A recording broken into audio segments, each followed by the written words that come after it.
Hi hello welcome 10th standard students. இன்றைக்கி நம்ம சேனலில் என்ன பார்க்க போகிறோன்னு பார்த்தீங்கன்னா 10th ஸ்டாண்டர்ட் பப்ளிக் எக்ஸாமுக்கு தேவையான இம்பார்ட்டன்ட் கொஸ்டின்ஸ் தான் பார்த்துட்ருக்கோம். ஆல்ரெடி நம்ம இம்பார்ட்டன்ட் கொஸ்டினான 2 மார்க்ஸ் 3 மார்க்ஸ் அண்ட் 5 மார்க்ஸ்லாம் அப்லோட் பண்ணியாச்சு. பார்க்காதவங்க டிஸ்கிரிப்ஷனில் லிங்க் கொடுத்துருக்கோம், அதை ஓப்பன் பண்ணி பார்த்துக்கலாம். அது மட்டும் இல்லாமல் வாட்ஸ்அப் லிங்க்கும் நம்ம டிஸ்கிரிப்ஷனில் இருக்குது. நீங்கள் வாட்ஸ்அப் குரூப்பில் ஜாயின் பண்ணிட்டீங்கன்னா உங்களுக்கு தேவையான அந்த இம்பார்ட்டன்ட் கொஸ்டின்ஸில் உங்களுக்கு வாட்ஸ்அப்லேயே நாங்கள் சென்ட் பண்ணுறோம். சரிங்களா? இன்றைக்கி நம்ம பார்க்க போகிறது 10th ஸ்டாண்டர்ட் தமிழுக்கு தேவையான 8 மதிப்பெண் வினாக்கள் தான். இம்பார்ட்டண்டான 8 மார்க் கொஸ்டின்ஸ் நம்ம புக்கில் இருந்து எதெல்லாம் 8 மார்க் கொஸ்டின்லாம் கேட்கலாம் அப்படின்றதுக்காக சில இம்பார்ட்டன்ட் கொஸ்டின்ஸ்லாம் நாங்கள் தொகுத்து வச்சுருக்கோம். இதை நீங்கள் பார்த்தாலே தமிழில் 8 மார்க் கொஸ்டின்ஸ் நல்லா அட்டன் பண்ணலாம். வாங்க வீடியோவில் 8 மார்க் கொஸ்டின்ஸ் பார்க்கலாம். பாருங்கள், 8 மதிப்பெண் வினாக்கள். ஃபர்ஸ்ட் கொஸ்டின், சங்க காலத்து அறங்கள் இன்றும் தேவையே என்பதற்கு எடுத்துக்காட்டுகள் தந்து விரிவாக விளக்குக.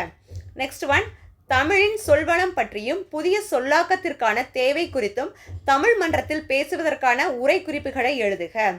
நெக்ஸ்ட் ஒன், அழகிரி சாமியின் ஒருவன் இருக்கிறான் சிறுகதையில் மனிதத்தை வெளிப்படுத்தும் கதை மாந்தர் குறித்து எழுதுக. அடுத்தது, குறிப்புகளை கொண்டு மக்கள் பணியே மகத்தான பணி என்ற தலைப்பில் கட்டுரை எழுதுக. அதில் குறிப்புகள் பாருங்க: முன்னுரை, தமிழகம் தந்த தவ புதல்வர், நாட்டுப்பற்று, மொழிப்பற்று, பொது வாழ்வில் தூய்மை, எளிமை, மக்கள் பணியே மகத்தான பணி, அப்புறம் முடிவுரை. நெக்ஸ்ட் ஒன், உங்கள் இல்லத்துக்கு வந்த உறவினருக்கு நீங்கள் செய்த விருந்தோம்பலை அழகுற விவரித்து எழுதுக. நெக்ஸ்ட் ஒன், சிலப்பதிகாரம் மருவூர் பாக்க வணிக வீதிகளை இக்கால வணிக வளாகங்களோடும் அங்காடிகளோடும் ஒப்பிட்டு எழுதுக.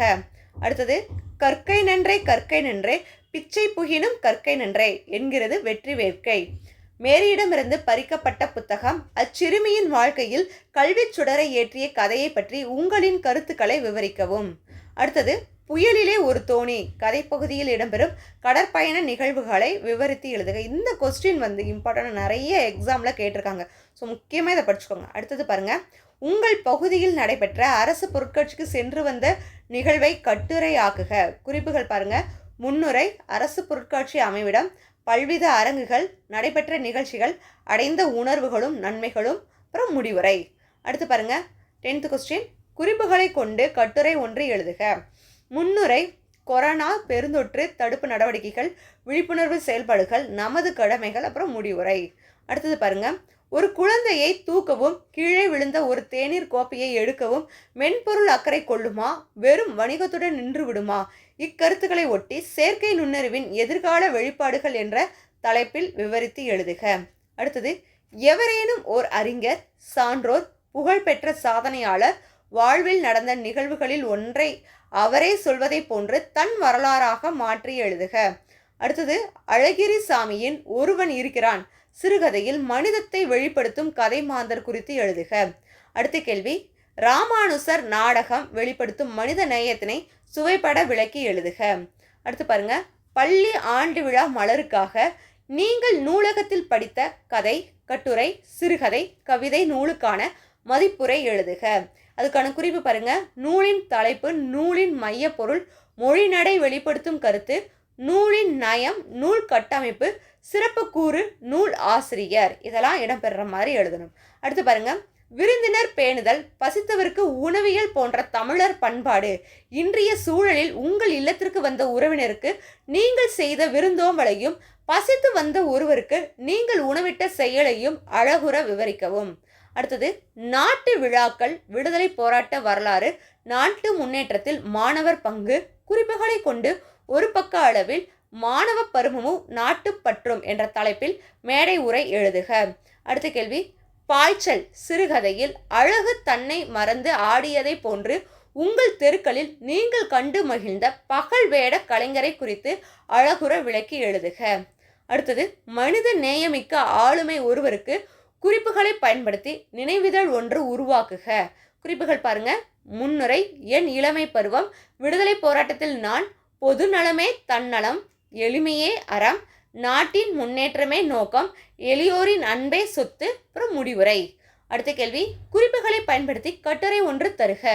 குறிப்புகள் பாருங்க: முன்னுரை, விண்வெளியில் தமிழரின் அறிவு, கல்பனா சாவ்லா, விண்ணியல் அறிஞர், அறிவில் வருங்காலத்தில் மேற்கொள்ள வேண்டியவை, முடிவுரை. அடுத்த கேள்வி, தமிழின் சொல்வளம் பற்றியும் புதிய சொல்லாக்கத்திற்கான தேவை குறித்தும் தமிழ் மன்றத்தில் பேசுவதற்கான உரை குறிப்புகளை எழுதுக.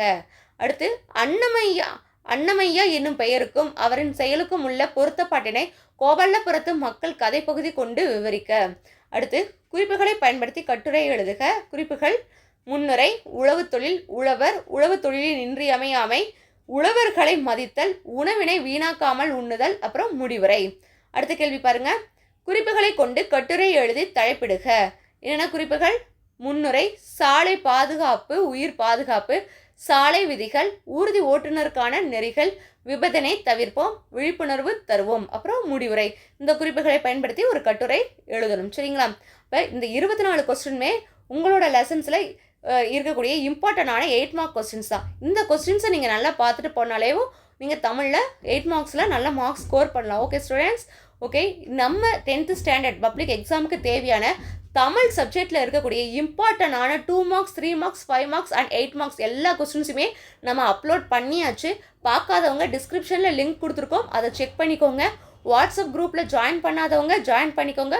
உங்களுக்கு வேண்டிய இம்பார்ட்டண்டான கொஸ்டின்ஸ்லாம் நம்ம லிங்க்கில் அனுப்பிச்சி விடுவோம், அதை நீங்கள் பார்த்து படிச்சுக்கோங்க. சரிங்களா? இப்போ இந்த எக்ஸாம் எல்லாம் நல்லபடியாக அட்டன் பண்ணுறதுக்கு எங்கள் சேனல் சார்பாக உங்களுக்கு ரொம்ப விஷ் பண்ணிக்கிறோம். All the very best students. எல்லோரும் நல்ல மார்க்ஸ் ஸ்கோர் பண்ணுறதுக்காக நான் இறைவனை பிரார்த்திக்கிறேன். Okay students, thank you.